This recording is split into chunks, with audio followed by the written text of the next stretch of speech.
The Business of Agriculture is brought to you by Land Trust. Have you heard how landowners are increasing profitability by adding recreation to their portfolio of land use?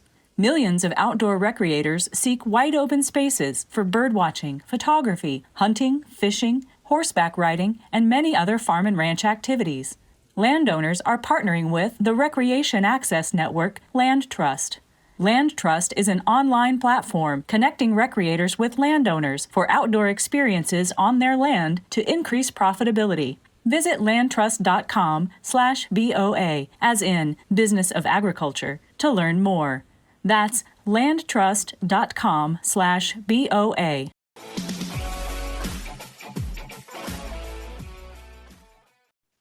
Greetings. Hey, welcome to another fantastic episode of the Business of Agriculture. It's me, your host, Damian Mason, but you already knew that because you heard that in the introduction. The Business of Agriculture is so excited because you know what? We've not only got great sponsorship like my friends at Land Trust, we also are now well into our 200s of episodes. That's right. It's like episode 214, I think you're listening to right now.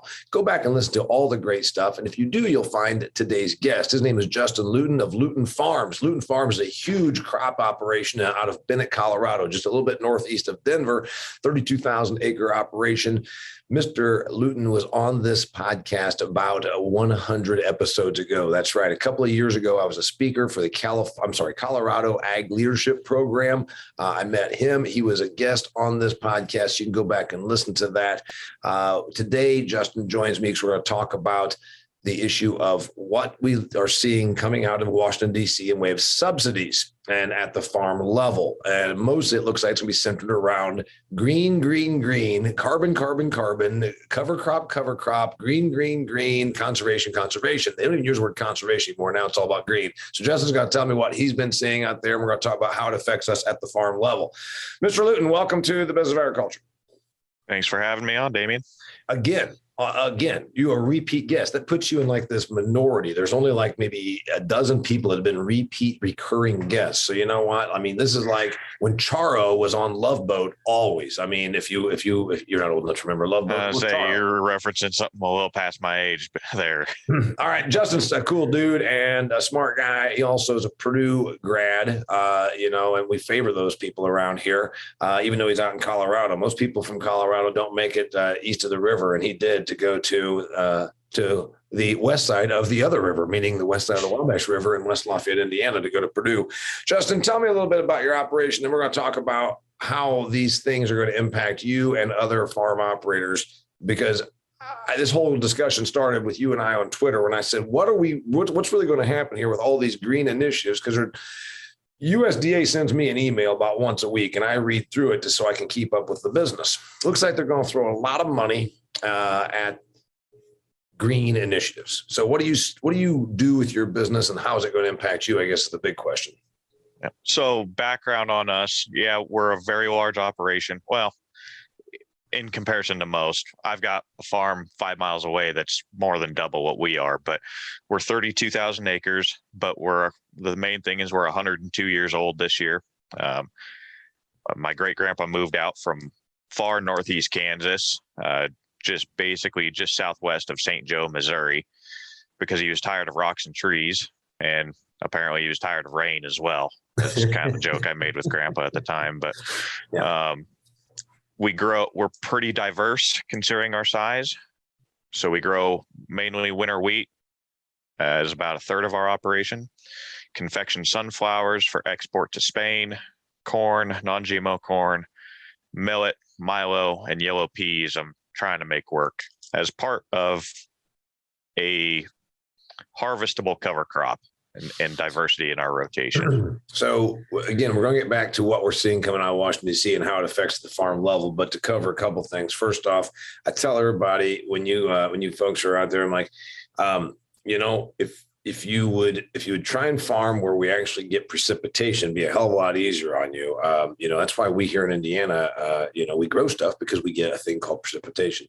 Anyway, big thing you're talking about there is you said confection sunflowers. For the person that doesn't understand that, 'cause I have folks from the whole gamut of ag, here. Sunflowers are produced for two things, right? Yep. Oil or human consumption. And so those that are raised for human consumption are the ones that are referred to as confection, correct? That is correct. And all of ours actually are shipped to Spain because of, in this area, we're able to grow a really long, thick seed. Europeans eat sunflower seeds one at a time, whereas Americans grab a handful and chuck them in our mouth. So the ones that you get in a bag here are actually our rejects. So it's a little interesting that way. We've done it for probably 35 years, and they're an extremely drought tolerant crop.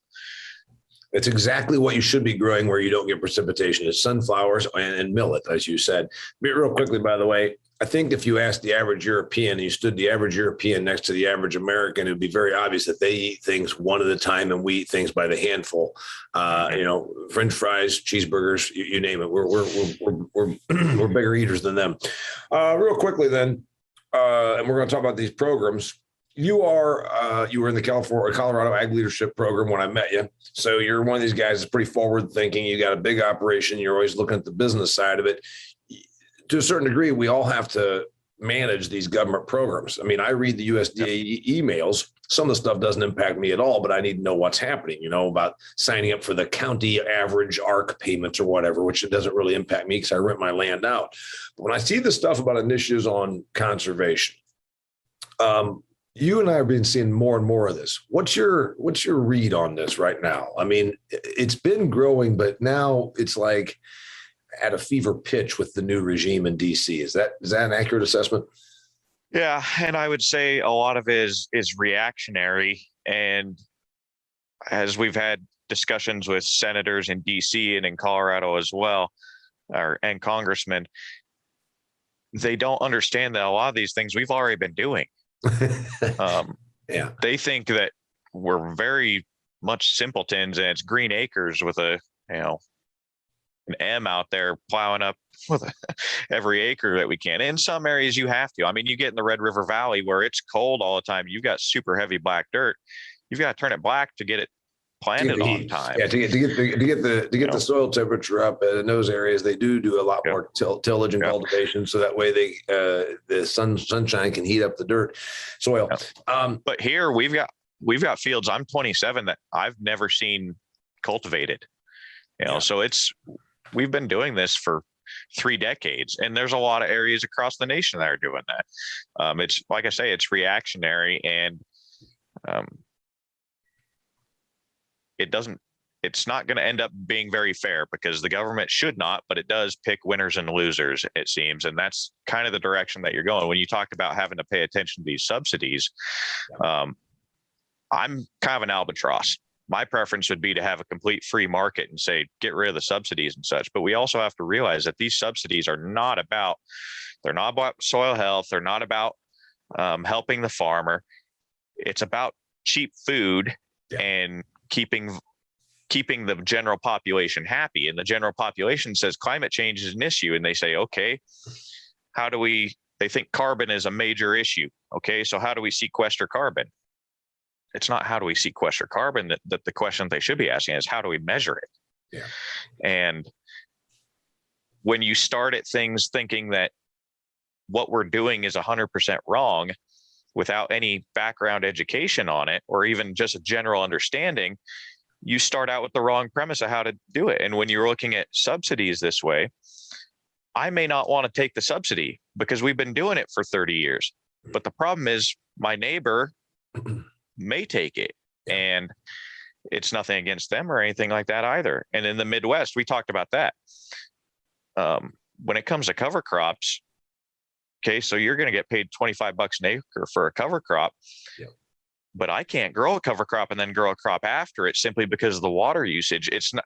The issue is that government wants to put a cookie cutter situation in, and it just doesn't fit for agriculture. Yeah, I mean, everybody's climate change. No, which is moved from global warming to climate change to climate crisis to now they're calling it climate catastrophe. But anyway, you've said a lot, obviously, Justin. That's why I have you on here, because you're a smart guy with a lot of good stuff to say. First off, you talked about government policy. And let's go back there. That was a few minutes ago.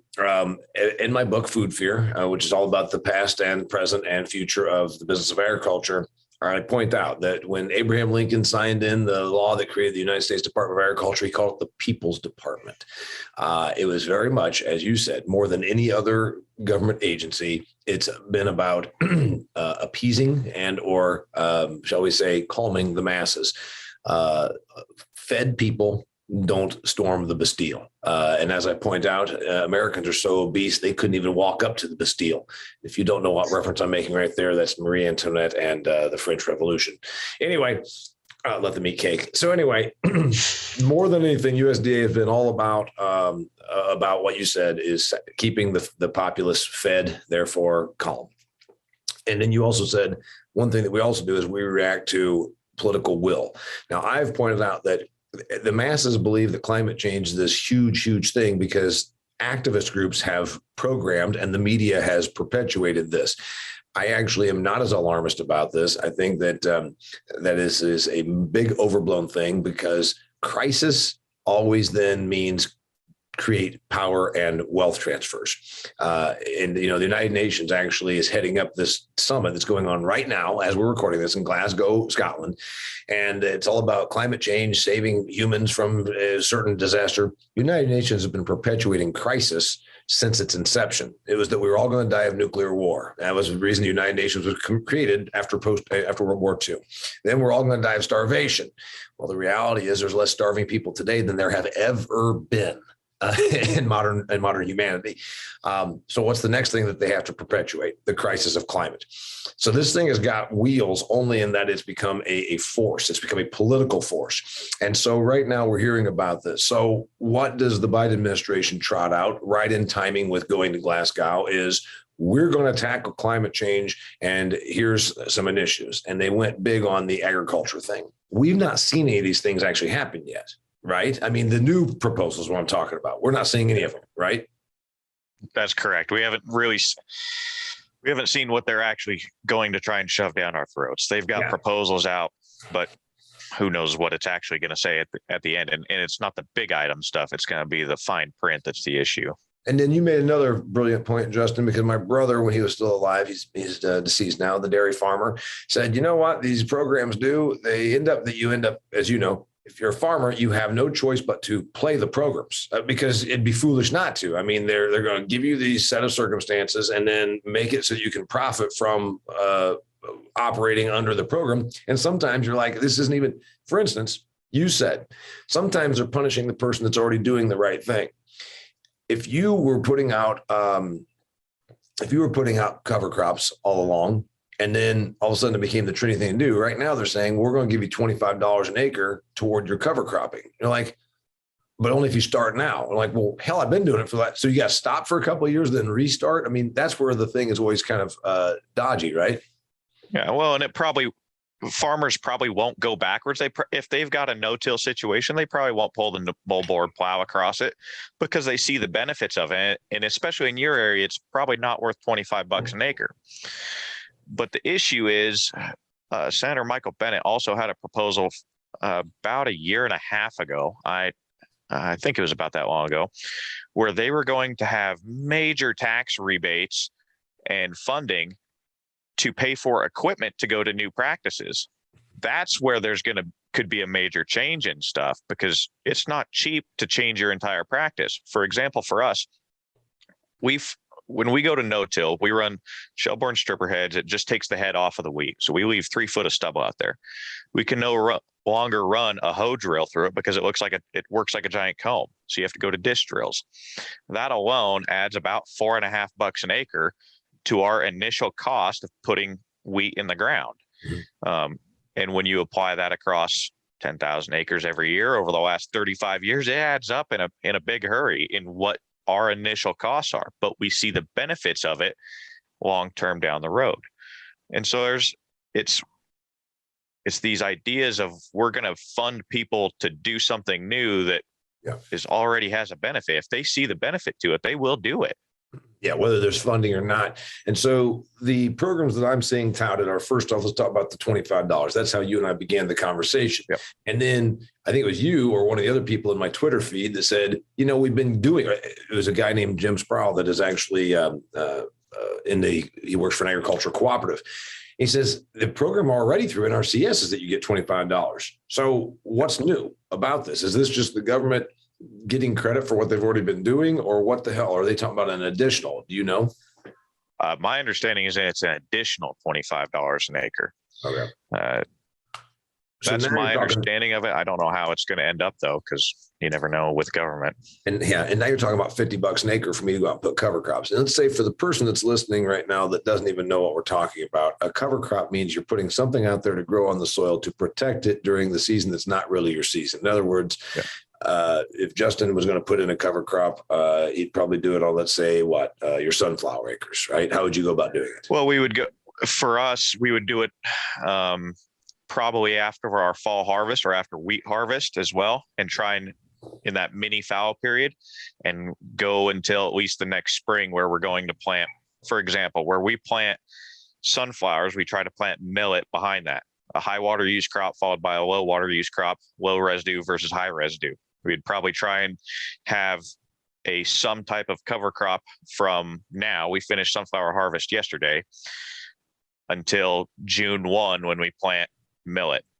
And it's a living root system. The idea is that you're going to hold water, you're going to hold nutrients towards the surface, you're going to have less erosion, whether it's wind or water erosion, and then you're going to plant into it, and you're going to be more likely to have those nutrients at the top. And their idea is that you'll have that water capacity at the top as well, and you'll have better living biomass underneath. So the programs, here's the thing. You just said a lot of things that you're already doing because it's a smart thing to do from a land stewardship perspective. If these programs come about, what will you do? You just said, okay, we want you to do this. And as you pointed out, one practice you do, $4.25 an acre spread across 10,000 acres, that's a $42,000 adjustment, right? What would you see yourself doing based on some of the proposals we're talking about? Because again, let's go with cover crops. You said the problem is we don't have enough precipitation to make it work sometimes. Yeah. Well, it depends on how they wrote it. Because let's take it to an example of we don't make $25 an acre the last couple of years. We've lost money the last couple of years. And so that's across the board. Is that on everything? Yeah. It's been brutal here the last couple of years. 2020 and 2021 have been not very fun. Yeah. But when you look at, I'll bring up a different point and then I'll get back to it. When you look at these subsidies, I don't look at it as them paying me to do anything. I look at it as a tax refund, because even though we lost money, a significant amount, we still had to pay taxes. And so that's just my tax money coming back to me. Right. We could solve a lot of those issues by just simplifying this. But when it comes to a new program like this, where it's let's say it was $25 an acre, it depends on what their requirements are, because that could turn into a no risk situation. And I can put cover crops out for $5 an acre or something like that, spread them out on top, and you collect 25. It depends. I can see guys doing that. It's just like the organic cotton deal it was in Texas a few years ago, because the insurance was so high and the subsidies were so high at that stage, they could make money by having a failed cotton crop versus having a good cotton crop. Right. And so if you have those decisions in a really arid area of make a little bit of money doing something that you don't like or trying to grow a crop, it's going to make people question what they should do. Yeah. Yeah, that's the thing. And again, you don't, it's not in any way underhanded. It's just that, you play the cards that are dealt to you, right? Well, the first rule of sustainability is being financially sustainable. Yeah. And if you're not in business next year, it doesn't matter.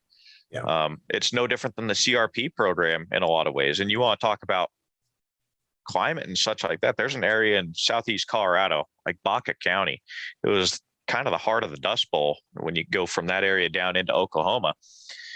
They're talking about pulling roughly 30,000 acres out of CRP, which should never have been broken out of sod in the first place. It's just the best thing for it is to leave it in sod and let cows run on it. But because of our sustainability, we have to pull those acres out, and they're only going to put in maybe 2/3 of them again. Mm-hmm. Well, it's backwards. We're doing things. So Justin, why would that? Yeah. And by the way, that's the other thing that sometimes the program says for it to be in a conservation reserve program, it has to have been cropped for 2 of the last 5 years, I think is one of the requirements. So if you have something that's a turd that should never, should be nothing, as you said, nothing more than sod, nothing more than grazing lands or trees or whatever, you'll see people that clear it off and then crop it. So they put it in the program. Is that what you're seeing happening? Not so much in this area, but simply because when you're in a brutal climate like we are at times, you quickly learn to not keep pushing a bad hand. But we've seen that previously. When crop prices get up, stuff comes out of CRP. When crop prices go down, it goes back into CRP. And that's all an economic game. Yeah. But what they're trying to say is that's also a climate sustainability game. I don't see it working that way. Right. So the programs that are being outlined now also talk about carbon. I'm trying to learn because this is still the Wild West. I've had a farmer on here. He's part of Extreme Ag, which, dear listener, if you are a viewer, if you are a farm person or you want to know what's happening on farms, check out my work with Extreme Ag. That's Extreme, XTREME, ag.farm, recording videos, podcasts, all kinds of informative content with these guys. And Kelly Garrett is one of the founders of Extreme Ag. He is one of 2 farmers I know that was fast out of the gate of getting a payment for carbon. I think it's Shopify is paying him money for practices that he does in his Iowa acres in terms of no-till and cover cropping and things like this to sequester carbon. Now the government's talking about getting into this game. It's still not a regulated market. It still is really, really, I think, in its infancy, and it's also tough to define. It's a bit like selling invisible rays. What do you think about this carbon thing, Mr. Justin? Again, I think the issue is a cookie cutter solution to it. Yeah, right. In the Midwest, where you get rain and such, it's a different situation than when we're out here. We've had 2 of the hottest and driest years in Colorado history the last 2 years, literally both in the top 5.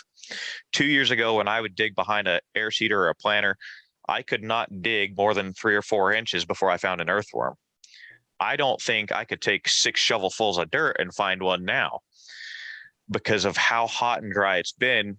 And when it's that hot, you burn carbon out of the soil. Yeah.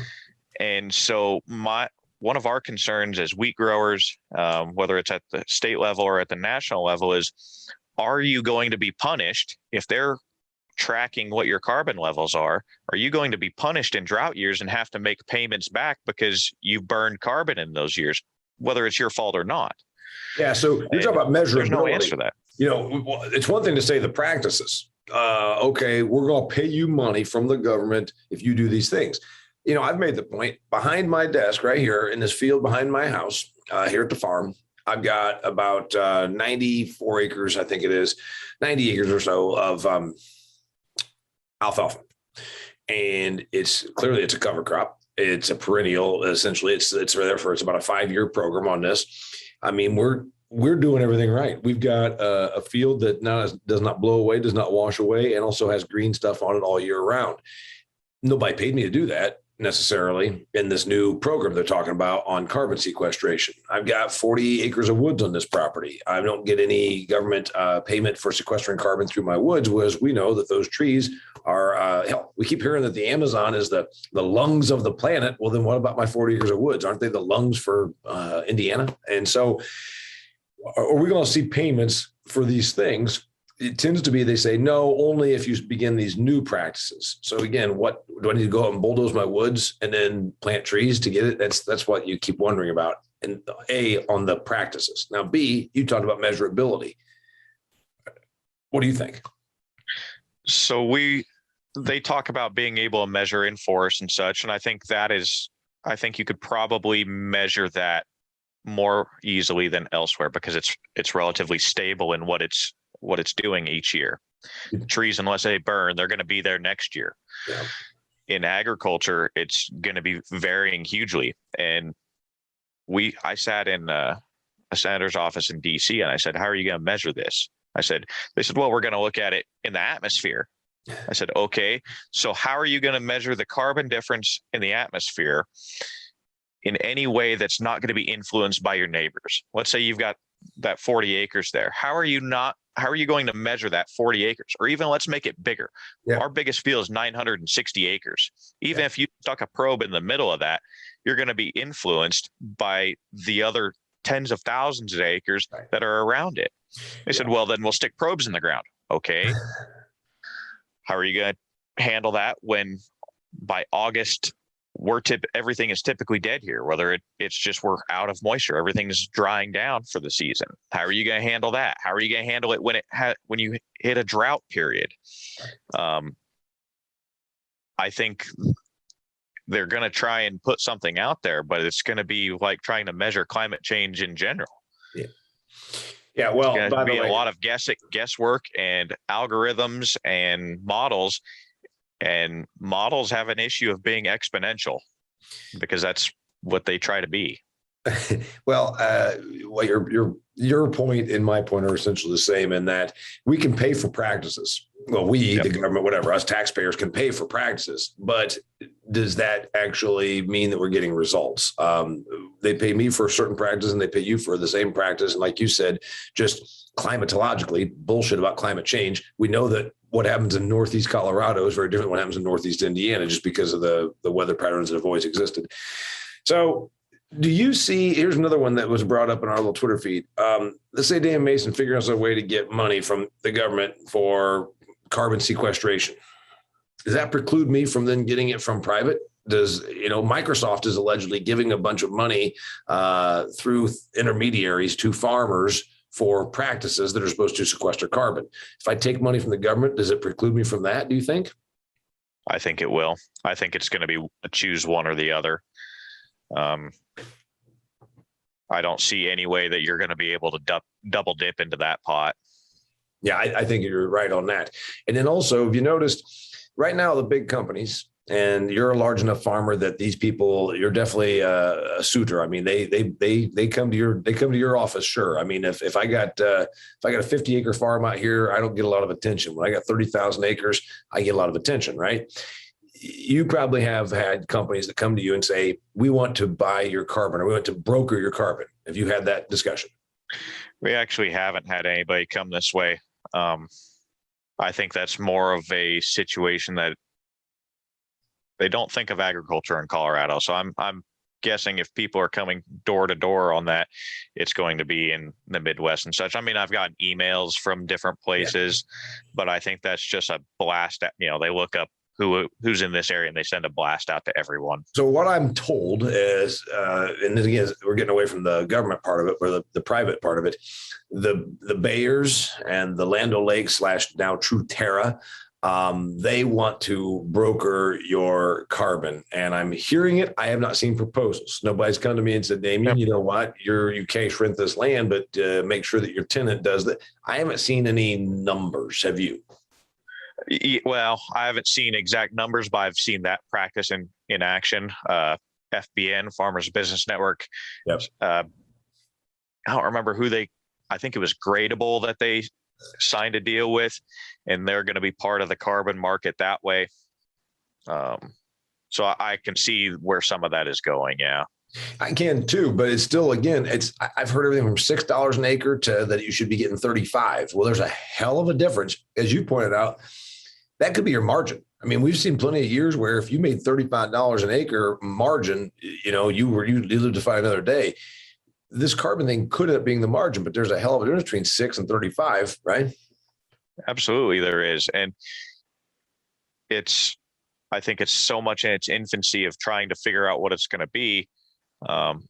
If somebody came to me with a deal right now, I'm not certain, even if it was $35 an acre, whether I would sign it or not, because of what are the stipulations and what's it going to be down the road. If we continue pushing this, what's going to happen? Yeah. I'm with you that you'd be reluctant to sign up for anything that seemed too long term, because this, again, we are at it seems like the beginning of this, and we are at the beginning of this, and you don't know what sort of programs. What if all of a sudden out of this whole Glasgow thing, they decide, hey, you know what? If you're a corporation, you just need to be giving this much money away for carbon offsets, because that's the new thing now. And the companies are doing it voluntarily so they can appease They're shareholders. I mean, that's where this is going, right? Yeah. Well, and the conversation has already started to turn from paying farmers to do something to fining them for not doing something. There was an article about a year ago, a farmer in Pennsylvania, and I'm not going to say who wrote it, got payments from Arizona State University to change his practices and such. And this article is like 5 pages long about, well, why are we doing this? He said he's seeing a benefit from it. He's getting more money of it anyway. We should be fining people for not doing it. Yeah. Well, agriculture is typically, when it comes to the carrot and stick philosophy, we always get the stick. We rarely get the carrot. And that's just the nature of being a base industry. Well, we get the subsidies. So the person listening to this, like I always reference my suburban friends that listen to this to stay up on ag, they'll say, but what are you talking about? You don't get the carrot. We give you subsidies. We do that. But again, that's generally to guarantee an abundant and affordable food supply. But when it comes to environmental stuff, we get things like the Conservation Reserve Program. I've got 16 acres enrolled in it, put in prairie grass and tree plantings and all that. So I get paid to plant that stuff. And then the person in suburbia would say, I mean, we're paying you to not grow crops. I'm like, well, it's actually a government contract. I have a contract with the government that says I will maintain prairie grass. I will, burn it off every 3 years for, control of invasive species, all this kind of stuff. That's a carrot to have me put in a conservation practice. So there is a carrot, Justin, but generally when it comes to, like you said, if you don't do this, or like, let's talk about materials handling. If you if you mess up your and nitrogen, and all of a sudden it goes into the water supply of Denver, you not only get the stick, you get prosecuted, right? Yeah, and it's interesting. There was actually a study put out by Boulder County a couple of years ago where they were going to go after feedlots and dairies along the North Platte or the South Platte River there, and saying that they were huge polluters and such. And what that study found was actually Boulder's own wastewater treatment facilities were the number one polluter of the Platte. And oddly, that study got very quiet very quickly. Yeah, nobody want to blame themselves. They want to blame themselves in Boulder for pooping. So it's easier to go down, and the vegans can be very against the dairy farm down the road. But then when it comes to, no, actually it's you and your sewage. Oh, well, I guess we just better be quiet about it. Yeah, that happens all the time. Yeah. Yeah. And it's one of those things when you look at, okay, so you can call it a subsidy for CRP and such. And we can look at those as carrots, but the flip side of that is it's a competition as well versus your neighbor. I mean, we are competing against our neighbors. And so I don't necessarily look at some of that stuff as a carrot anymore, because it's, okay, let's look at crop insurance, for example. They have, I believe it's up to 60% of crop insurance is subsidized. Yeah. I don't believe that prices of crop insurance would go up hugely if we weren't subsidized, because look at any government contract. It's usually a cost plus, and it's cost plus 30% on a lot of stuff. So free market will solve a lot of those things.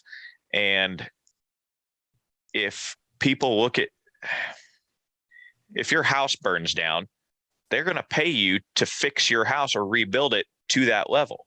Yep. When I have a hailstorm come through, I get 75% of that. And the next year, my APH, my approved yields go down because of that. Yeah. So what he's talking about, dear listener, what he's talking about, in case you don't understand, the government does pay, or at least subsidize, the premium that you pay for crop insurance. So Justin buys crop insurance. The reason they want him to have crop insurance, if he gets wiped out, then we have an unstable food supply. So again, this is why the government subsidizes crop insurance. It didn't used to be 20, 30, 50 years ago when I was a kid. They didn't do this thing, and crop insurance was really not the norm. Now crop insurance is the norm. The acres around me are insured. Why? Because A, it's financially prudent to do so as a farmer. B, the government subsidizes your premium so that we have a stable food supply. More importantly, they want Justin to be in business again next year so that, again, we have a stable food supply. What he just said, if a hailstorm comes through and wipes out his wheat crop, he doesn't get made whole. He gets then in the 75 to 85% you can insure for him. Yeah, it's whatever you signed up for. I mean, you could be from 65 up to 95, depends on what you pay. 75 is typically the sweet spot. That's where we go with everything. And so you get 75% of your APH. Of expected yield. Yep. And as you said, then it also brings down what next year's expected yield would be. So then it continues to be a vicious cycle in that regard. Yep. And so like the last 2 years where we've been absolutely decimated by drought. I mean, last year, because I'm trying to fill a non-GMO contract, we scraped up corn that was anything over 5 bushel an acre. And so when you do that a couple of years in a row, you have to understand that we're not in a area where we're growing 200 bushel corn either. Our yield goal is 75 bushel. So it's just different that way. But if you start at an APH of 75 and then you have a 5 bushel yield and it takes you down to 73, and then you have another one that's 20 something, it takes you down, and you just keep ratcheting yourself down, pretty soon you're unprofitable at any level, and insurance no longer works the way it's intended. What about the programs? Because we're going to wrap things up here. What about the programs that you're seeing proposed that you see you actually hopping onto? On the carbon, you already said you see yourself being probably in a hold pattern. I would too, because it's still in its infancy. $5, $35. If I sign up for the government thing, does that preclude me from getting Microsoft money through Truterra as an intermediary? Don't know. Cover crops. You've already stated in much of your acreage, it doesn't work just because of the timing and the window and the window of precipitation and also germination, right? If you go out there at November in Colorado, you're going to be too cold to get germination and yada, yada. Any programs you see that are proposed that you are going to hop onto as it relates to the green initiatives being bandied about? I just don't see many for the Western producer. They're going to be very applicable. Most things, whether it's equipment or government projects or anything like that, are made for 400 miles each side of the Mississippi River. And that's just the reality of it. Hey, you came out here to go to college, and it sounds like all it did was make you smarter and then more bitter about being out there in the West. No, I'm not bitter at all. It's just the reality of what it is, because that's the agricultural belt of the nation, and that's where they focus their energy. Whether it's John Deere building a combine, it's made for corn and beans. Yep. You put it in the high plains at 5,000 feet of altitude trying to harvest wheat in 105 degrees, and it's just a different world than what it is there. And it's any prudent business decision at that stage. It's put it where most of your money is. Cover 80% or whatever. Cover the vast majority of stuff. So you don't see any programs that are being pitched out of the whole green initiative that would be applicable to Justin and the people of Lewton Farms? The only ones that I see would be somewhat like the tax program, where they talked about paying for new equipment or deducting off of taxes and things along those lines. Because I can still see there's some approaches that can be taken there. The cover crop deal. You'd see yourself, for instance, if they said, if you do this practice and it requires this type of equipment, you're saying that's a practice we already kind of do or want to do more of, and I'm going to be now you could buy it and amortize it over time and justify the government. Yeah. Yep. It's just like the Weed It system, where it's spot spraying individual weeds instead of basically blanket spraying everything. That system on 120-foot boom 2 years ago was $97,000 per machine.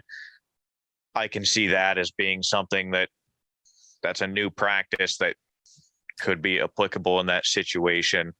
I still don't like any of it. If the government pays or at least gives you tax incentives, meaning you pay less or you can rapidly amortize, is what you're talking about. Rapid depreciation is one that's been done before in agriculture, that it helps boost a bunch of equipment sales, which we don't even need right now because there's no machinery and it was already bad. Then John Deere went on strike, et cetera, et cetera. You're saying you would participate in one of these rapid depreciation tax programs, or a way to amortize something more quickly through a government program, because you were going to maybe be upgrading your equipment technologically anyhow. I would seriously consider it. But you talk about some of those other programs. The one you're talking about is Section 179. Yeah. That has gotten a lot of farmers in trouble because they took all of that depreciation up front. Yeah. Well, when you get in a tough year, you need that depreciation to keep yourself afloat at times. If you don't have any depreciation typically that means your farm is no longer sustainable because your equipment's wore out. In this situation, it just means that you don't have anything to take the tax burden off in a really bad year, which may be the only area where you make money. Yeah, that's correct. You're still losing money, but it's one of those deals where by playing the task game, by playing the task game, you at least get yourself to. So here's the thing: that is one of the proposals now. Is that to a green initiative is to make it advantageous to buy or change out machinery to what would be more environmentally sound practices through the way you do mechanical stuff. Yep, that is a proposal. I've seen that along with the cover crop portion. And those are the two main ones I've seen going back and forth about. And I should clarify that it's also a change of practice. It may not be that you're getting anything for new equipment and such, but they're looking at paying people for a change of practice, even going from, let's say you're a full tillage to strip till or minimum tillage. They're talking about there could be tiers of what you get paid to do some of those things. Yeah, that's one that actually probably I see a lot of people. I agree with you. I think there's going to be a big bunch of people sitting on their hands on the carbon thing because it's still too Wild West. It's still too in its infancy. I'd see a lot of people not being in a hurry to put stuff into CRP because commodity prices are high. So the change that I see coming out of DC that's going to actually have an impact is the ones you just said. It's going to be changes of practices, meaning to do so requires equipment and mechanical changes or technological updates that's supposed to be more green or earth friendly. I'd say that you're probably right on that. Yeah. And I want to make certain that people understand I'm not against cover crops or I'm a huge proponent of soil health. We're blessed to be on this earth because there's of 6 inches of topsoil and because the fact it rains. I don't remember who said that, but I do. It's a famous quote, but by the way, it's not, you talk about what's applicable. The people in Illinois, they get about 16 feet of topsoil. So it's only you and I that are out here struggling with 6 inches of the stuff. But it's one of those things. If I was in your area where guys are putting in, when I was back at Purdue, it was about $350 an acre for tile ground, to put tile in ground. If I had a situation where I need to put tile in versus spending, we'll call it $50 an acre to put cover crops in or relay crop or any of those things, I would be seriously trying those things before I decided to put $500 an acre into tile, simply because of the other benefits that come with it and the cost structure of it. Why do I want to have a $350 outlay right off the bat versus $50 to try something? Yeah, I can do that 6 years and see if in 6 years I've made a significant difference. I'd agree. That's what's going to happen there. By the way, when you said you don't begrudge me, I think that really you still have some animosity toward that whole Midwest, that 400 miles either side of the Mississippi River. So anyway, we're going to send you some counseling. I'm going to see if there's a government program to get you some anger management counseling. But I just wish that as a whole, whether it's inside the agricultural industry, because we are our own worst enemy in a lot of ways. We tend to fight over each other and beat ourselves with the stick instead of going after the one carrot that they did give us. But we just need perspective of not everything that they talk about or every situation that works for you doesn't necessarily work for me, and everything that I do doesn't work for you. It doesn't mean that it's not everything is wrong or everything is right in a certain situation. There's nuance to all of it. Yeah. By the way, you're right. And that's the one thing USDA rolls out these programs. And the almond producer in California has a whole hell of a lot of different circumstances than the corn producer that's down the road from me versus you versus the cotton guy in Alabama. I know that. All right. His name is Justin Lewton. He's going to come back again because he's already been on this show twice and he's got lots of opinions. I like his opinions. Actually, I like a young, success-minded farmer who's also a Boilermaker who had a hell of a win yesterday, by the way. If you're listening to this, Purdue Boilermakers pulled off a biggie against Michigan State. Anyway, so If you want to check out Justin, where do they find you if they have a question? If they want to talk to you about carrots and sticks and conservation practices? I'm on Twitter. I gotta actually look up my handle because I never look at that. I believe it's jlew21. It's J_LEW_21 is my Twitter handle. I'm fairly active on there. If you want to send me an email, at justin@lewtonfarms.com. I'm willing to talk with anybody. If you want to challenge me, I love being challenged because that's the only way you learn. Yeah, and let's face it, he doesn't have anything to do now until about April. So I mean, he's gonna be hanging out all winter. All right. Thanks for being here. Do it again. And I appreciate you being here.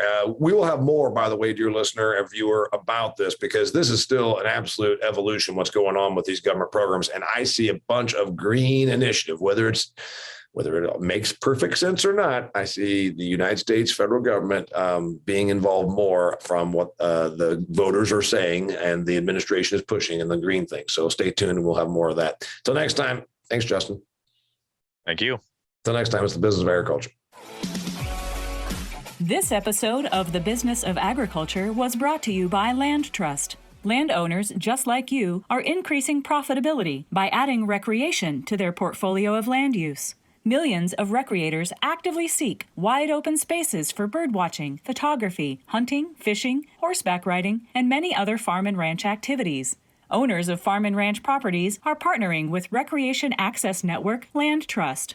Land Trust is an online platform connecting recreators with landowners for outdoor experiences on their land to increase profitability. Visit landtrust.com/BOA, as in Business of Agriculture, to learn more. That's landtrust.com/BOA.